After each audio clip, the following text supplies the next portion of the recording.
Welcome into the Diamond Vols Podcast on GoVols247.com. I am Ben McKee, and I am joined here on Friday, March 27th with one of a crew. I've got Chris Burke, former Tennessee infielder, former Vols great, former big leaguer, and we've got the great former two-way star, Will Heflin, in the building as well. Appreciate Chris and Will for joining us, especially you. Wait a second. Two-way star. Am I not familiar with Will's bat? What do we? Do I need an update? What do we got here? There's no bat to be familiar Oh, with. okay. Okay. Ben, I just Ben be holds sure. on. Is that like a Basilio entrance where we just? What, I had 35 at bats in 2017. okay. Terrible. What kind of OPS were we working with? What did we have there? I think I finished the year at a smooth like 171 average. I bet it was smooth though. I went into SEC play like 420, and then they figured out the scouting report was stop throwing them heaters, and that was the end of my hitting. You could throw a heater though, so that's good. Yeah, it could have been worse. Yeah. Well, we laughed about. I like to pick on Will about the two-way stuff, but how many players in Tennessee baseball history can say they have a plate appearance and have also started an SEC title game on the mound? Not many. I believe Not Will would many. probably be the only one. Yeah, I would say that's probably there's only a handful that have ever started an SEC title game, so that eliminates a pretty heavy dose right there. Yeah, but Chris, we appreciate you joining us. I know you've got a busy schedule. You bolted down to Nashville early this morning for this weekend's Tennessee Vanderbilt series. You're going to be on the call all three games with Tom Hart. So appreciate you joining us. Wanted to pick your brain about the series, but also wanted to get your thoughts on the basketball game tonight. You're a sports nut, sports junkie, just like the rest of us. What are your thoughts on the Tennessee-Iowa State Sweet 16 matchup later tonight? Well, I'm gonna just throw out there that I get real woolly this time of year, so it's hard for me to not be super excited. I'm a pretty big believer in the law of averages, and I just kind of feel like at some point we're going to the Final Four, so why not now? I think it's pretty safe to say it's going to be a couple possession game, one way or the other, with about 3 minutes to go, and we'll see how it plays out. I just you look at our track record, like, we're probably not going to run away and hide, and we're not going to get blown out. So it's going to be like I expect it to be an extremely competitive, deep into the second half kind of ball game. And I tell you what, man, like if we can make free throws and not turn the ball over, I like our chances. I mean, if you think about that, pretty much, if we'd have made free throws and not turned the ball over, we might have like 3 losses on the season right now. So I like our team. Jacoby Gillespie is playing even at a higher clip than I think he's ever played at, which we all know that's really good this time of year. Estrella has been very good. Akbar is playing the best basketball of his career. Bishop Boswell stepping into three-pointers with confidence gives me all kinds of warm and fuzzies. And, man, I really think if we see that version of Tennessee, they're going to win the game tonight. Yeah, I agree with you. What are your thoughts on the game tonight, Will? The exact same. I mean, it's kind of similar to what I'm looking at baseball series wise. It's like turnovers in basketball and then walks and errors in baseball. But with Jefferson probably being out, that definitely helps Tennessee a decent bit. But I agree, Gillespie's kind of the main key. If he plays the way he's been playing this time of year, it's just easy to feel confident when you have elite guard play. You got to have it. But, I mean, Lipsky on the other side is as well. I just think Gillespie's scoring more efficiently than he has since he's been in a Tennessee uniform. I mean, he played really well down the stretch last year at Maryland, but he didn't have quite what he has around him now. So we'll see. But, Berkey, I want to piggyback. You said law of averages. Looking at baseball, I mean, Vanderbilt's hitting a ton of homers, and they're walking too many guys, and their record is very wonky.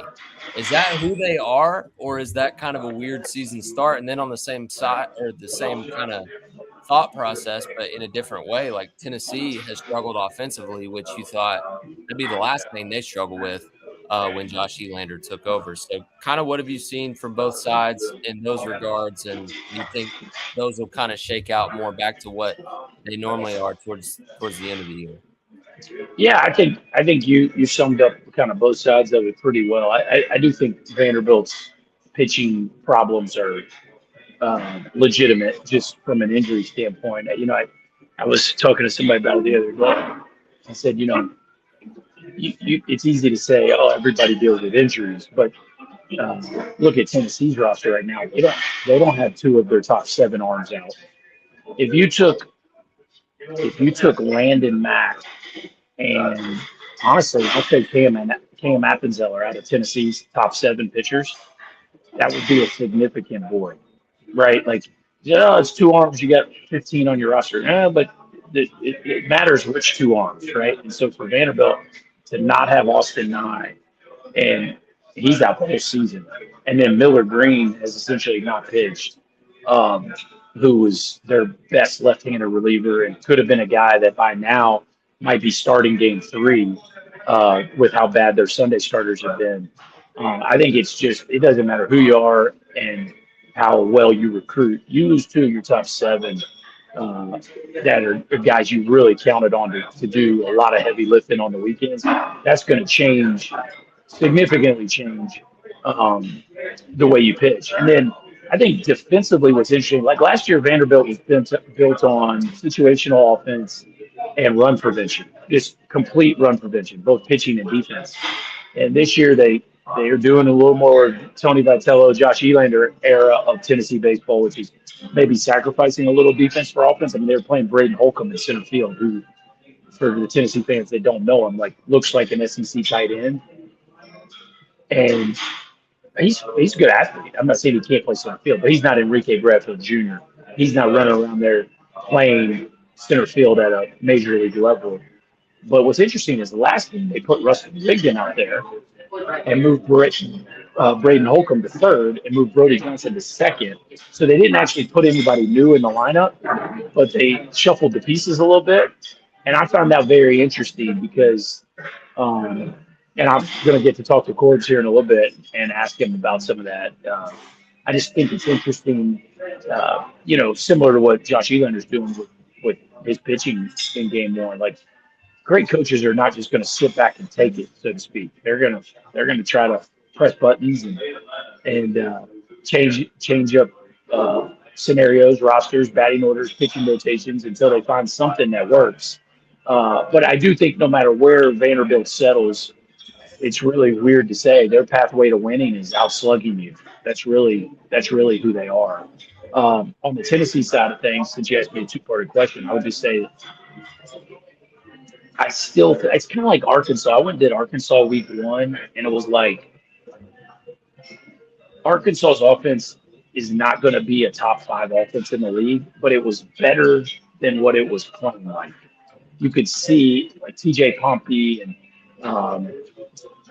Zach Stewart, like some of these guys were better than they were currently playing. And if you could get those guys going, Kahil Aloy, like if you could get those guys going, that there's a ceiling there that wasn't quite being reached. And I think Tennessee's offense definitely has a higher ceiling than we're currently seeing. I think some of those sophomores are, they're second-year players. But, I mean, if we're being honest, Levi Clark is really the only one that played. Like, and he played at the beginning and then not in the middle, and then he played at the end, right? Now, I think Reese Chapman's playing like a veteran. He's giving you great results, right? Henry Ford, you can't ask for more than what, I mean, I guess you could, but I don't think it'd be very realistic. Henry Ford's giving you everything you paid for in the portal. But I think Stone Lawless, like you look at the data, man, I'm big on some of these advanced data things. Like Stone Lawless has a very high ceiling. Well, we know Levi Clark has a very high ceiling. Blaine Brown, he might always be kind of streaky, and Ben, it doesn't look like he's going to hit 30 like you told us he was going to, but I think there's a heater in Blaine Brown somewhere. Manny Marin has become very consistent and seems like he's starting to stick his chest out a little bit. Garrett Wright, he's not a typical Tennessee hitter, but he seems to be a kind of guy that is going to be able to produce runs, both scoring them and driving them in, and just uh, getting the rally started and those kinds of things. So it's like all of a sudden Grimlinger's like maybe a guy, and then you get Grimmer back, who's like I think a real bat, right? I think we're going to look up in a month from now and be like Blake Grimmer's a real SEC bat. So I think this is going to be a vintage Tennessee offense, which again the standard of vintage from Tony's perspective is like number one in the country, or no, I don't think they're getting there. Do I think they will eventually be better than what we've seen? I really do, and I don't think that's having orange colored goggles. I think that's a very fair approach to especially the age of the players that they're leaning into with this year's team. To me, there's two big storylines from Tennessee's side heading into this weekend, and one popped up on Thursday when Josh Elander elected to start Brandon Arvidsson in Game 1 over Tegan Coons. You'll still have Landon Mack in Game 2 and Evan Blanco in Game 3. But how surprised were you to see Josh Elander go ahead and pull that trigger, Chris? And what are your thoughts on going to Arvidsson there?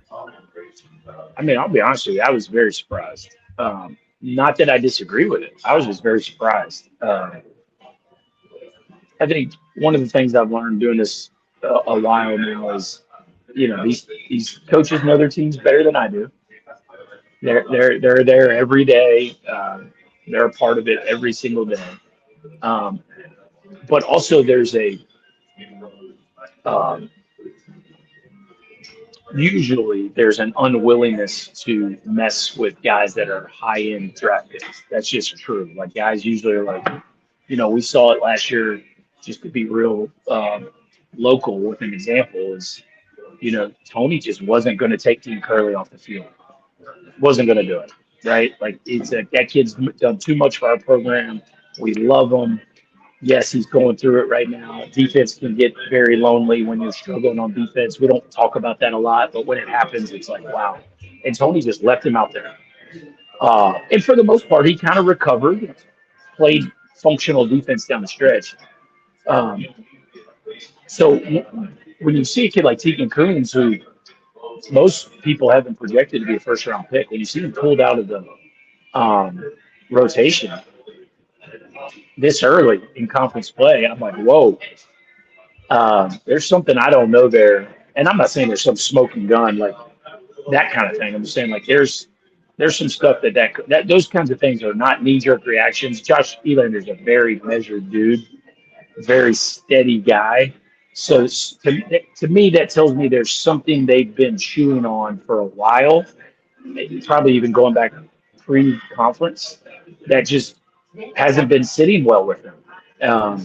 And so I'm anxious to see if I get some of that intel today when I meet with Josh at 12:30. But it's not like they're giving the ball to a guy that hasn't thrown really big innings in his career. So I think that part makes you feel good. I think the fact that Brandon Arvidsson is left-handed and Vanderbilt likes to run makes you feel good that, left-hander just, even if they don't, even if they don't have a good move, there's a lot of runners that just are scared to death to run on left-handers.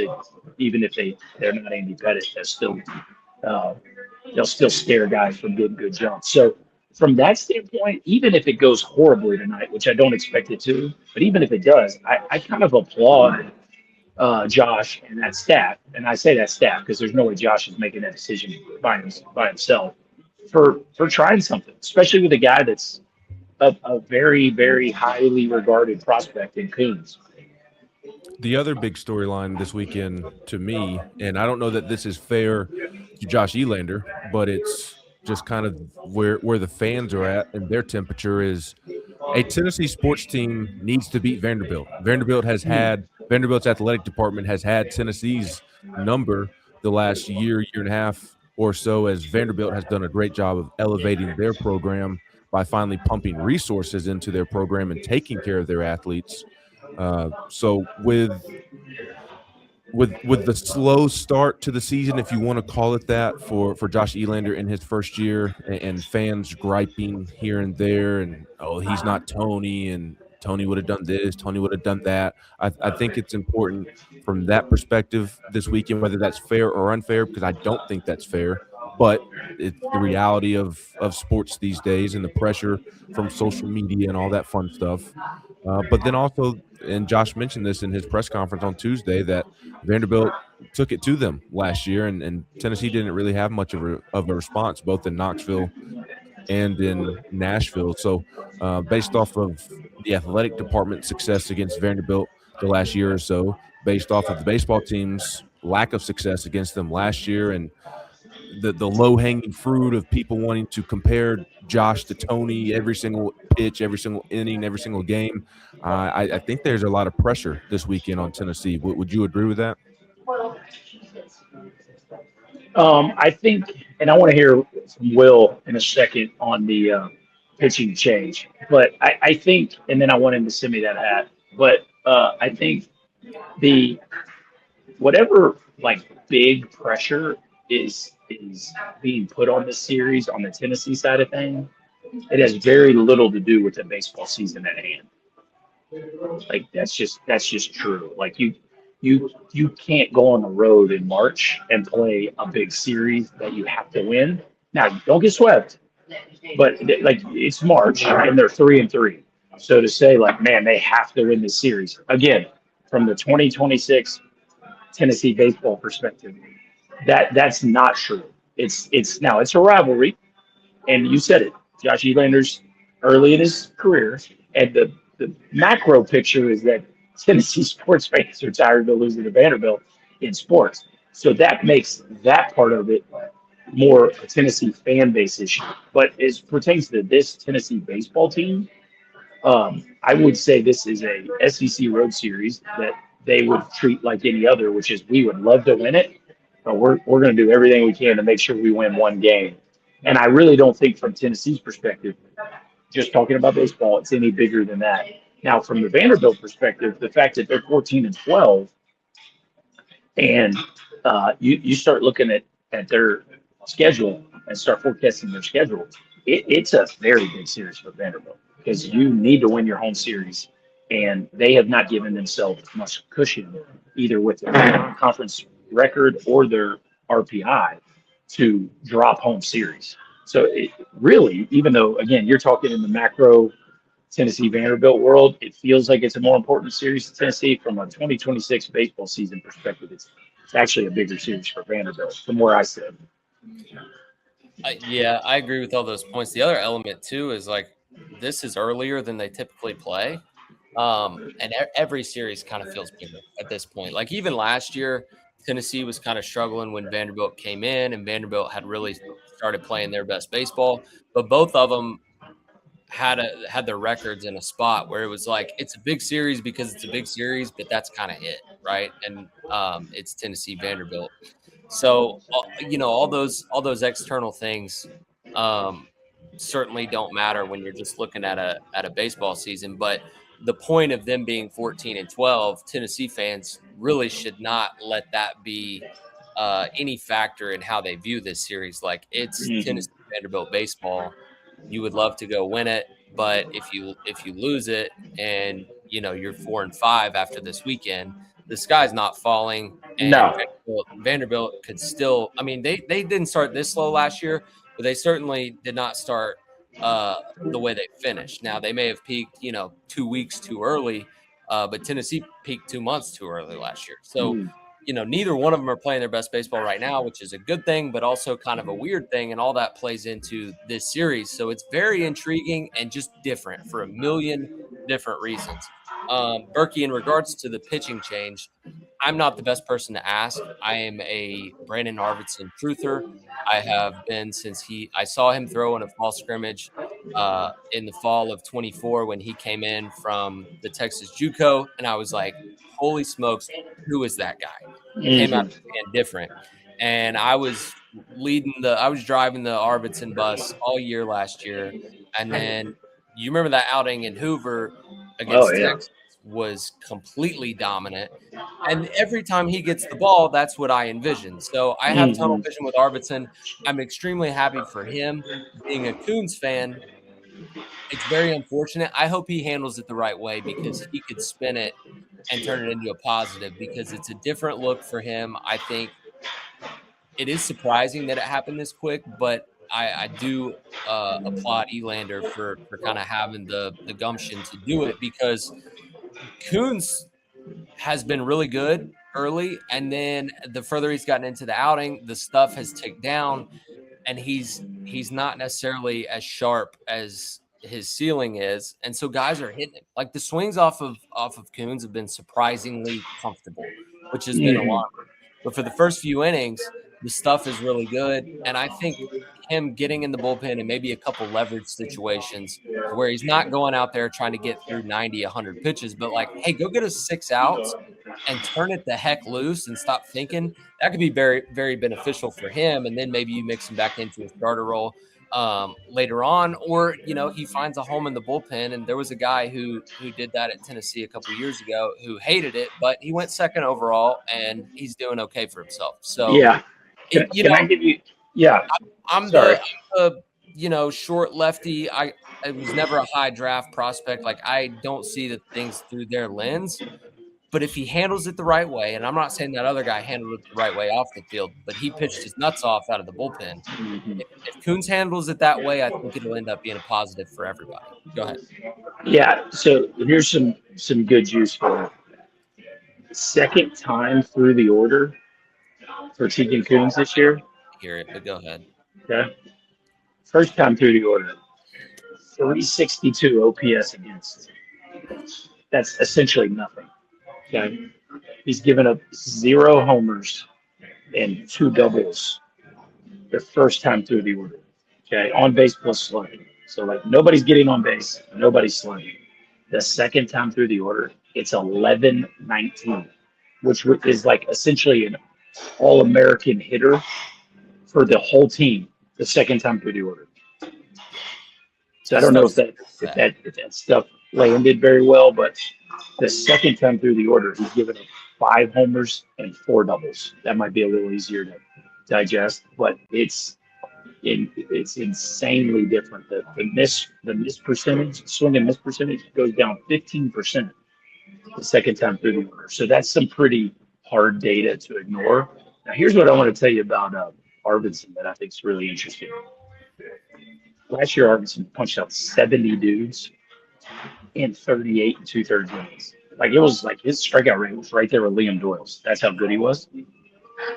His breaking ball miss was almost 50% of his breaking balls. He's getting swings and misses.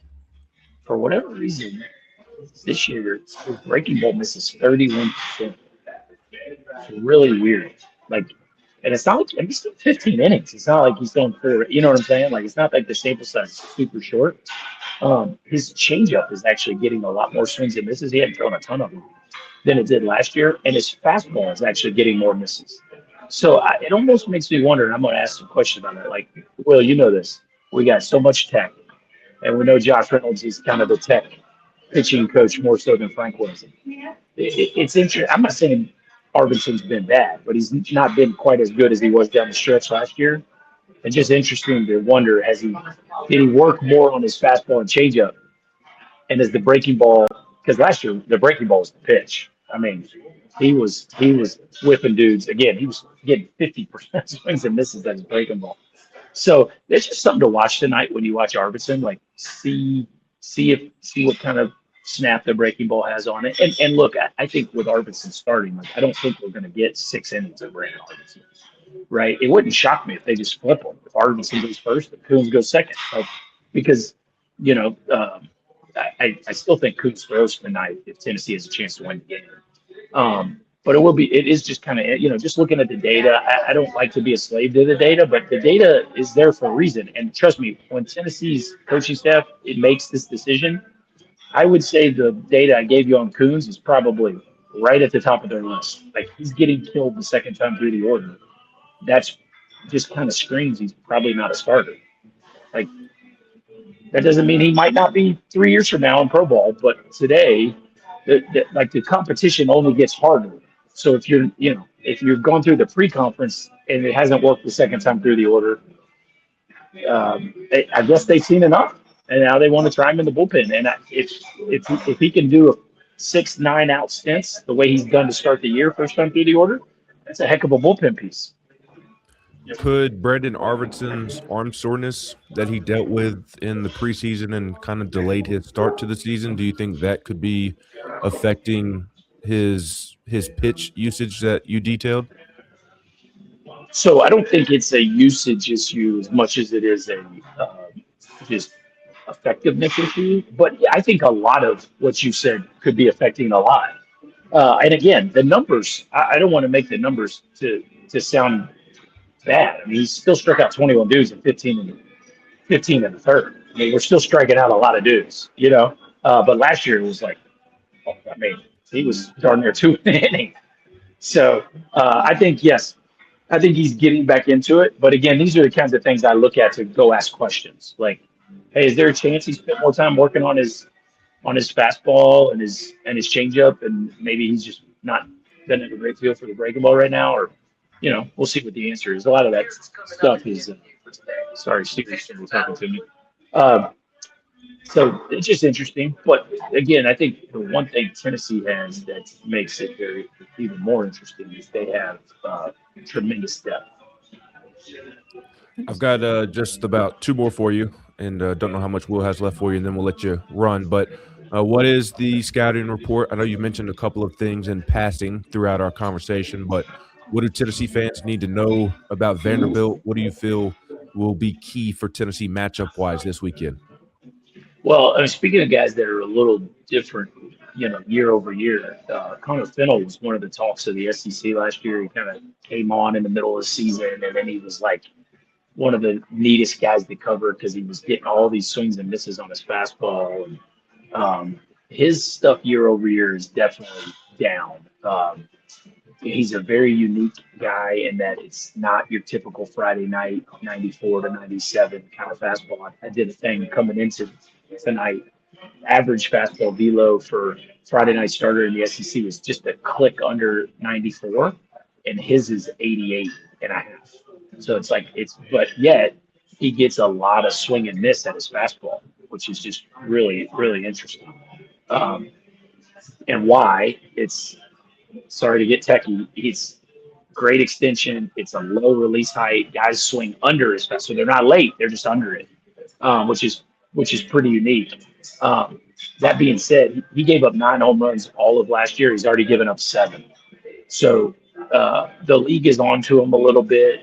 You know, what exactly that means, hard to say. But the reality is he's just not getting as much swing and miss, and his misses are getting hammered at a higher level this year. And he's been good. It hasn't been like lights out like he was at times last year. But then on the positive side for Vanderbilt, man, they are really slugging. I mean, and Brody Johnston, to me, Brody Johnston, who is either going to play second or third base for them, he'll be one of the top bats in next year's draft. Like Brody Johnston is a monster. It's a big league looking body. So I think the Vanderbilt offense is way scary. I mentioned Braden Holcomb earlier. Like he leads their team in home runs. It's a physical presence. Colin Barzey is back healthy. Logan Johnstone's a transfer from Washington State that's had some big moments for him. So you just look up and down the lineup, like they're hitting the ball in the ballpark, which is not. Last year all we did was say, man, if Vanderbilt could hit the ball in the ballpark, they could win the whole thing. And now they're hitting the ball in the ballpark, and their run prevention's gone down. So, but if Tennessee pitchers have a bad night with command, Vanderbilt could put 4 or 5. I mean, they're second in the league in home runs. They could put 4 or 5 home runs on you in a heartbeat. Will, did you have another one for Chris? Well, yeah, I got a million, but this will be my last one. Tennessee has, and rightfully so, they've really tinkered with the lineup. And it seems like the leadoff spot has been the one that's been kind of the biggest bugaboo. And Elander, you really, going into the year, you thought it would be Abernathy, kind of that traditional leadoff mold. He has struggled really, really bad as of late. Didn't even play most of last weekend. They went with Garrett Wright in the leadoff spot against Georgia. Seemed to be kind of a spark plug, but his his production was actually better in the 5-hole, but he's kind of been the best one. And then the last 4 games, it's been Blake Grimmer. And until that walk-off home run on Tuesday, he had really struggled in the leadoff spot. So based on what you know about all the high ceiling sophomores and them just kind of searching for the click factor, who would you go with at leadoff if you had to write the lineup tonight against Fennel? Such a great question. I've gotten more. Some people might call this new school, but I just call it kind of logical. I like my best hitters to bat the most. So, like, why would you want that? Yeah, to me, it's like who are the guys we want up the most? Let's put them up first. And so, the Christian Moore, Blake Burke 1-2, I kind of dug that. That was kind of my cup of tea. And if you notice, they started the year with that. They had Henry Ford first and Blaine Brown second. Again, one of the things I've been most impressed with Josh is he has not sat back and said, "Hey, look, we've done a lot of work. This is our best lineup. We're just going to leave it alone." But part of that is too, they have so many good players. I almost feel like they might have too many good players, and I don't know if that's a real thing. And I'm sure there's half the coaches in the league that would be like, "Berkey, that might be the dumbest thing you've ever said." But I just, assuming everybody stays healthy, which is essentially what's happened. They had a couple guys not healthy to start, but to this point, everybody stays healthy. It's hard to get 14 people at bats when you think all 14 players are good players. And why is that hard? Because you want to stick with guys. You want to stick with Levi Clark. You do. You believe in the kid, but it's like, we've got too many good players over there to stick with Levi, but now they're cycling back to Levi Clark. And, fortunately for him, he can catch, and that's a good way to get him back in the lineup and all those kinds of things. You know what I mean? But it's like, it's hard to, Jay Abernathy, you think he's a good player, but Jay, you can't go 1 for 31. There's too many good players, and so I think that makes things difficult. That being said, we can't act like there's not data points. There's quite a few data points at this point. And so I would probably go back to what I would think is, who do I want up the most? Who do I think versus this pitcher is the scariest? And I would just, I would throw out all traditional roles. I get the whole Garrett Wright or Jay Abernathy thing in the leadoff spot, but give me the guys with the highest OPS and hit them 1, 2, 3, 4, 5, 6. That's simple for me. And again, some of that might be situational to the type of pitcher you have on the mound that day. So it's hard for me to give you a person, but I would say today, and I don't know, you called that series, and who do I want up the most? It would probably be Henry Ford, Blaine Brown, and Reese Chapman. Or probably the 3 guys, from a consistent, Blake Grimmer for me, because I really am a big believer in Blake Grimmer.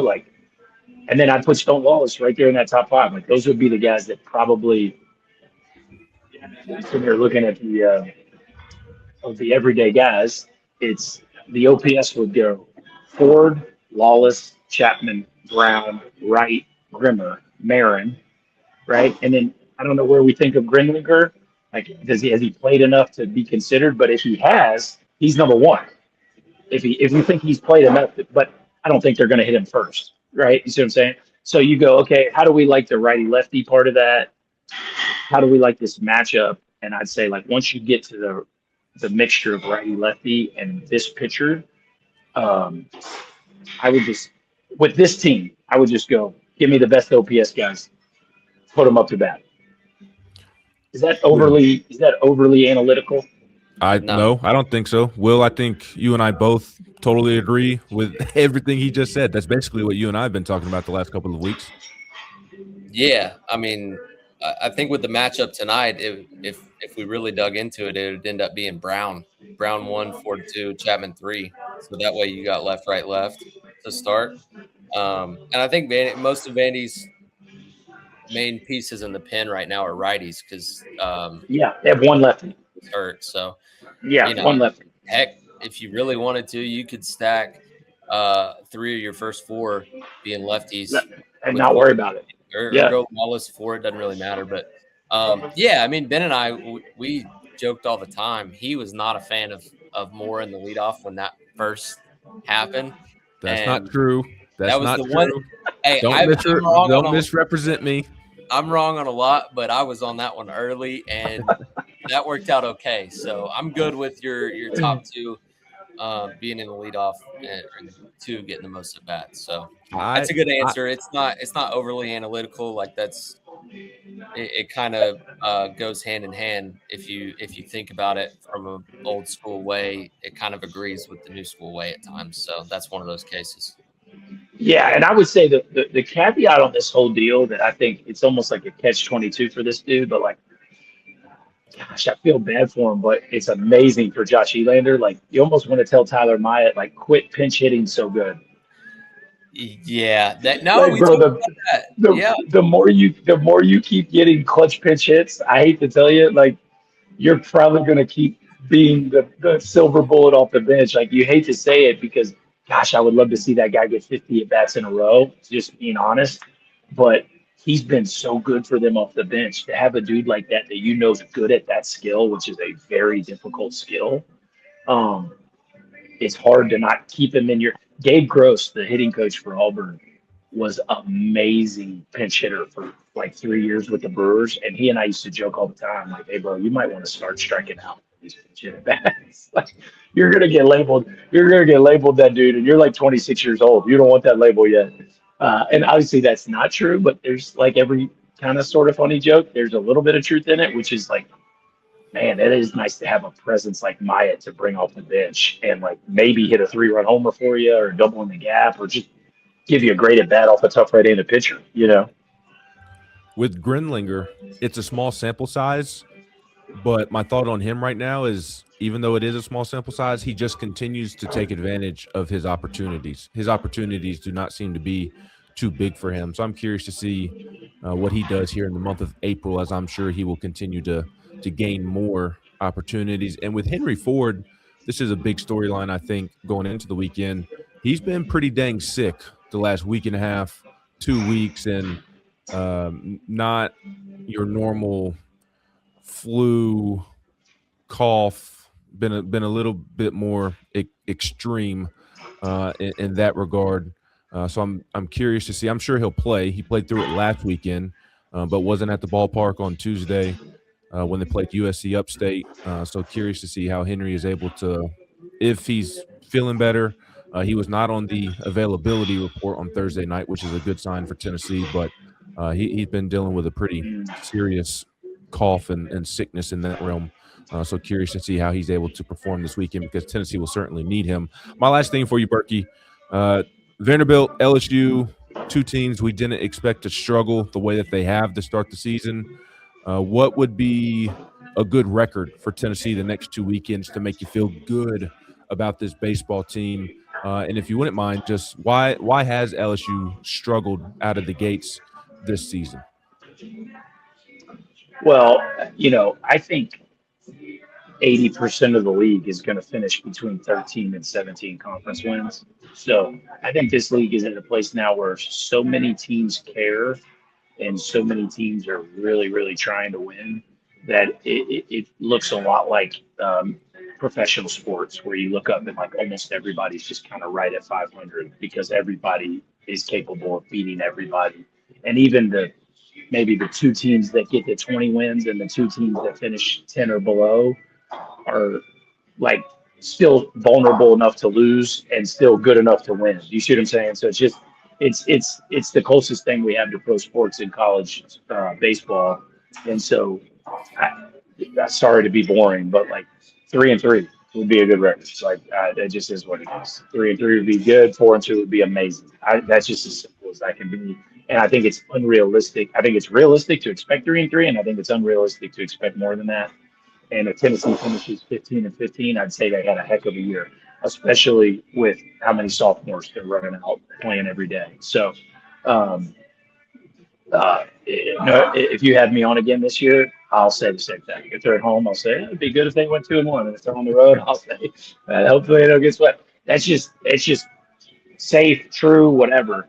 As far as LSU's concerned, I think it's really hard to win when older players perform under expectations. And whether those are transfer portal guys or returning players, when older players perform under expectations, you're going to have big problems. And Derek Curiel, if you look at his numbers right now, the batting average looks fine, but he is doing almost no damage. Stephen Milam's hitting like 250. Zach York did hit a couple home runs the other day, but it hasn't been what they hoped it would be at first base. And Trent Caraway, the transfer from Oregon State, is giving them almost nothing.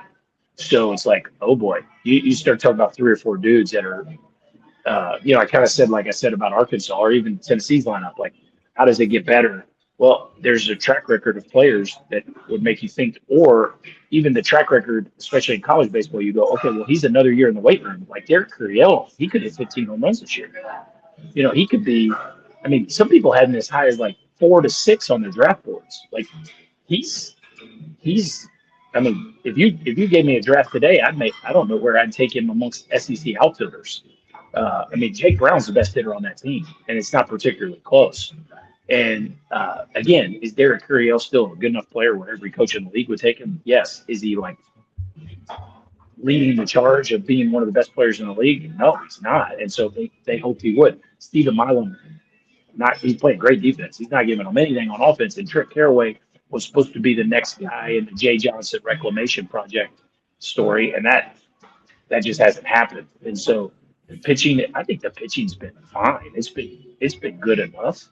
But that offense, especially when you consider, if you look at their first 3 weekends, it was like, oh gosh, LSU is pitching almost as good as they did last year. Their offense is 10 times as good. And then all of a sudden it's like, wait, they don't hit. They're not hitting. And so they came in here to Vanderbilt and actually did lose a couple high scoring games. And it's still an offense that I believe in. But if you ask me what's wrong with them right now, they got some high-profile players that just aren't quite getting it done. And I think a lot of people are still pretty bullish on the fact that they could get it done, but it hasn't happened yet. All right. Are you ready to deal with Tom all weekend? That's a tall task right there. One of the things that professional baseball teaches you is you don't think too far down the road. And you just one pitch at a time, one at bat at a time. And so we'll try to get through this first set of meetings, and we'll try to win those at bats, and we'll keep moving forward from there. I love it. Tom Hart and Chris Burke will be on the call for all 3 games this weekend tonight, 8 p.m. Eastern on ESPNU, 2 p.m. Eastern on Saturday on the SEC Network, and then 12 p.m. Eastern on Sunday on ESPN2. Chris, of course, we doubled the time that I told you were going to be on with us. I can't believe we found something to talk about. It's crazy. I know, but greatly appreciate you being so gracious with your time when you're so busy. You got it. Great catching up with you guys. Willie, I'll send you my address. Shoot me that hat. It's on the way. All right, bro. All right. Later. Will and I still have a couple of things we're going to discuss here on the podcast, and we are going to do so on the other side of this quick timeout here on the Diamond Vols Podcast on GoVols247.com. Welcome back into the Diamond Vols Podcast on GoVols247.com. I am Ben McKee, and I'm now joined by Will Heflin. Hope everybody was able to hear Chris perfectly fine in that last segment. I know he had a little audio in the background. He had just rolled in to Nashville from his drive from Louisville early this morning, and Chris is so busy, 5 kids, I believe, and several of them are playing sports at a high level. He called me last night to ask me about something, and he was asking me about it as he was walking into, I believe, his daughter's game of I don't know which sport, but was walking into a game, and that's his life, is calling baseball games on the weekend and being a great dad throughout the week. So we'll take Chris's time anytime he is willing to give it. He is so great, so knowledgeable, such great insight he provides. So Hope the audio was fine enough for you all to hear all the golden nuggets he has to offer. If it wasn't that great, I do apologize. But again, we'll take Chris's time any way we can get it. And if it requires a hotel lobby, a hotel cafe with background noise, we'll even take it then. Will, wanted to touch on the midweek game from earlier this week. Not the greatest of outings for the Tennessee offense, only winning 4-2, and 2 of those runs came in the bottom of the 9th when Blake Grimmer hit a 2-run walk-off home run. It followed a 1-out walk from Levi Clark. Levi did a great job of spitting on a 3-2 breaking ball away. And you did have a strikeout in between Levi and Blake, but that did, even though it came with 1 out, it allowed the inning to extend and set Blake Grimmer up to hit the 2-run walk-off home run. So the offense, it was a tough day, only 7 hits. Blaine Brown did have 2 of those hits, but good to see Blake Grimmer have the swing that he had.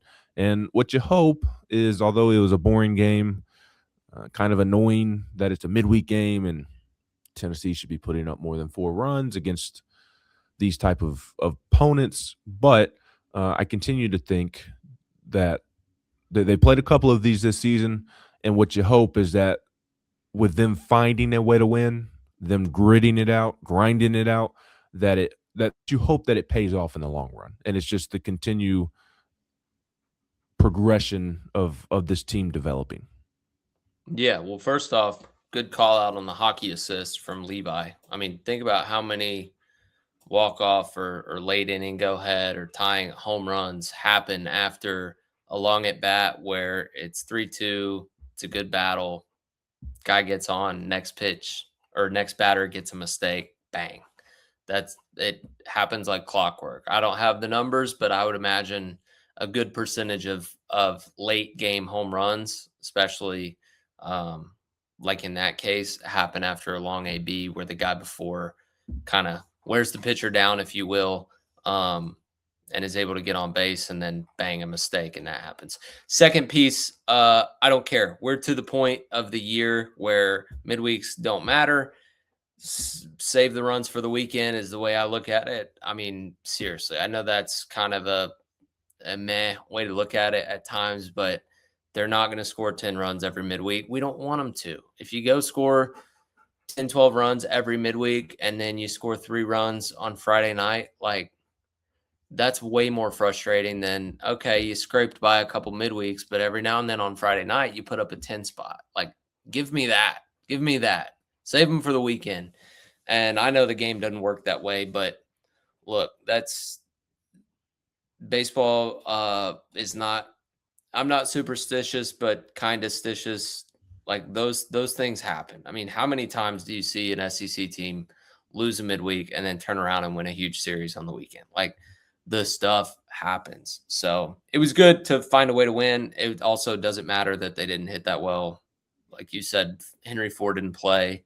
He's your best hitter. Some other guys, you know, it's hard to get up for those midweeks at times, especially with Vanderbilt coming in or going to Vanderbilt this weekend. So it is what it is. It is what it is. On the pitching side, Taylor Tracy had his worst outing of the season, was not able to get through the first inning. He walked 3 of the first 4 batters he faced, and that led to a run being scored. But for the most part, after that, the bullpen was really, really good. Outside of Bo Rudy blowing a save in the top of the 9th inning when he allowed a leadoff double and then a 1-out double to drive the run in and tie the game. But before Bo was actually good up until that top of the 9th. Maybe like what we were talking about earlier with Berkey about Teagan, maybe you need to use Bo in shorter stints. It seems like once he kind of gets past that 1 inning or so, it can get a little shaky. But Bo was good prior to giving up the doubles in the 9th inning, and that followed a really terrific performance from Brady Frederick. Brady Frederick coming in once again and bailing Tennessee out of a bases-loaded situation in the 1st inning. And then Nick Abraham was really, really good as well. I would assume, just off the top of my head, that it was Nick's best outing of the season. He goes 3 1/3, only 3 hits allowed, and the key for him, no walks, no hit by pitches, and he struck out 3. So really impressed by Nick Abraham. And then Braden Krenzel was able to pull a Brady Frederick and come in there in the top of the 9th and prevent the go-ahead run from scoring after Bo Rudy blew the save. USC Upstate did help Braden by popping a bunt into the air for the second out in the inning, and then he ended with a big strikeout to strand that go-ahead run on third. So bullpen was really, really good outside of that top of the 9th inning when you gave up the doubles to give up the lead. Yeah, they were. And it's easy to look at Rudy, who you want to be one of the back-end guys that you can use in leverage situations, not get it done there.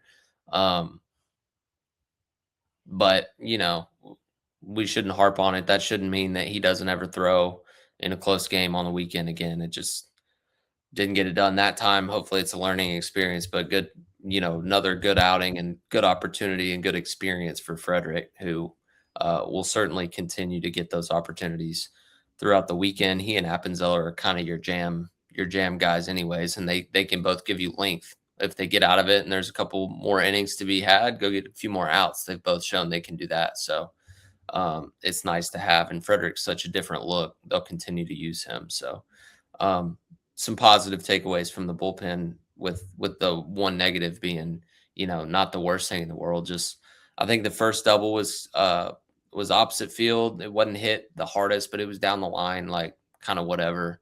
And so, maybe it's a bounce back opportunity for Rudy this weekend. Tennessee will definitely need a big outing from Rudy this weekend at Vanderbilt whenever his number is called. To put a bow on the Tegan Kuhn's conversation that you and Berkey had a great one in the first segment, wanted to add a little bit more context. I think part of the reason this move was made was because of what you and Berkey were talking about, that second time through the lineup. But I think there's also that I think Tennessee's coaching staff would like to see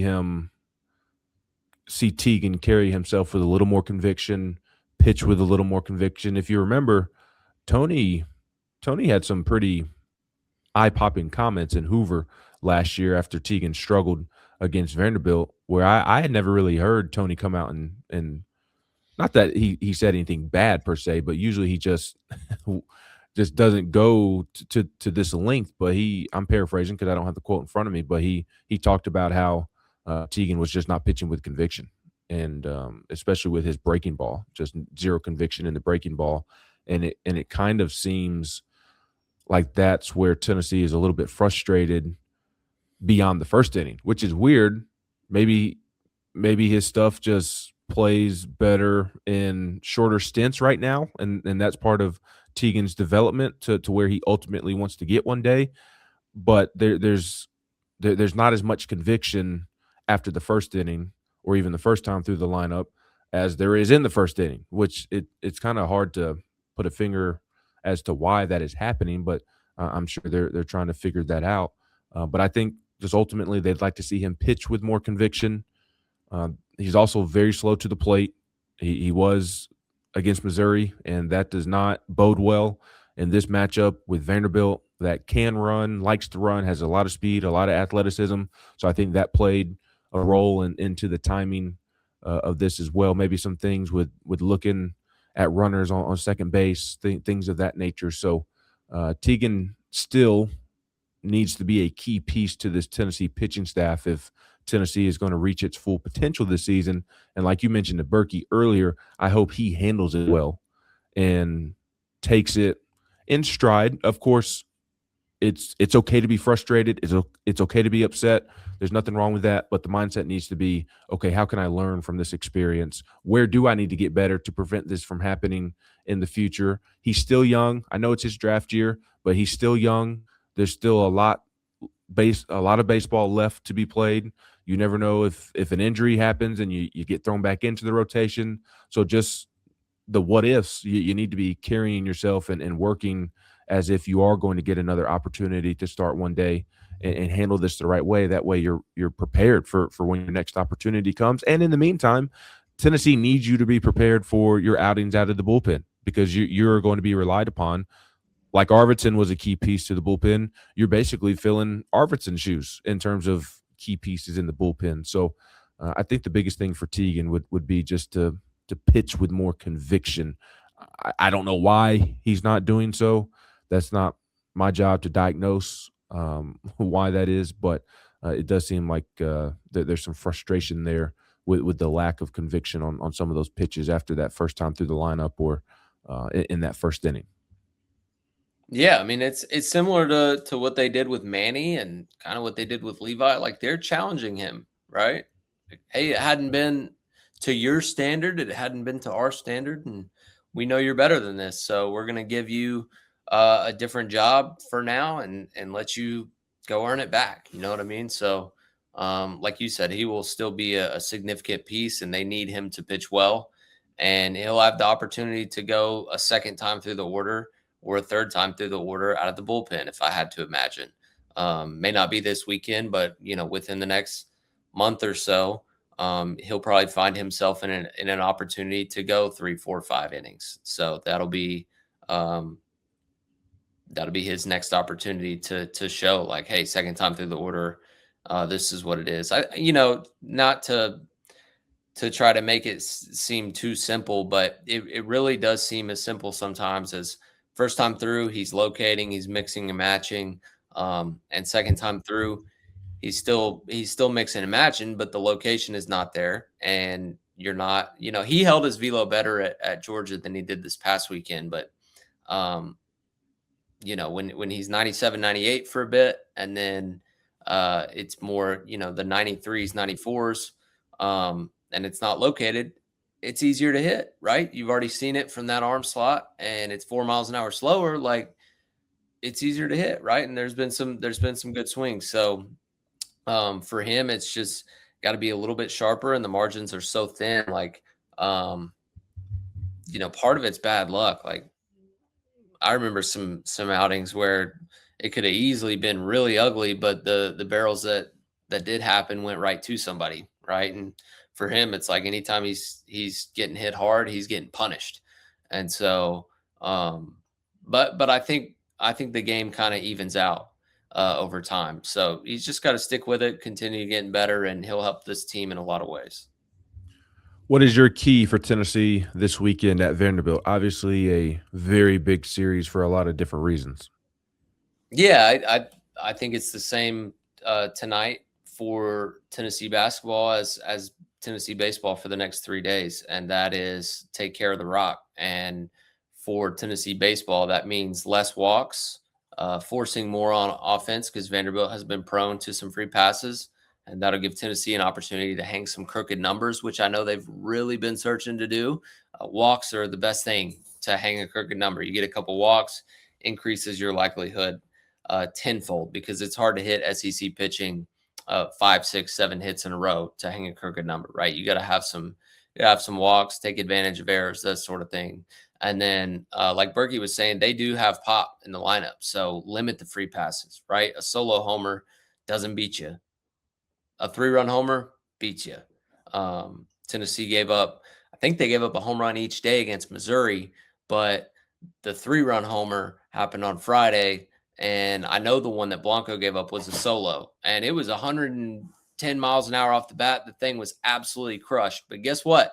It counted for 1 run, and Tennessee was still winning, and Evan Blanco won player of the game. So no walks on the pitching side. Keep playing clean like they have. Play catch. Outside of that Friday game, Missouri didn't run on them nearly as well. They were really good playing catch. Threw a couple guys out. Keep doing that. And on offense, forcing the walk. So take care of the rock is the key for sure. It'll be a very busy weekend of Tennessee athletics. I'm in Chicago with basketball, but we'll still have my eye on baseball. Going to be a fun evening, at least going into it. It's a fun evening on paper. We'll see if Tennessee fans agree around midnight, 12 1 a.m. We'll see if they still agree that it was fun. But a doubleheader for Tennessee athletics tonight with baseball getting underway at Vanderbilt at 8 p.m. Eastern. And then around 7th inning stretch time, basketball will be tipping off with Iowa State in the Sweet 16. And we'll have it all covered for you at GoVols247.com. Will, always appreciate your time, my man. You as well, Benjamin. Enjoy the game. You enjoy your weekend and also enjoy the games. Appreciate everybody tuning in and listening. Really appreciate Chris Burke for being so gracious with his time in the first segment.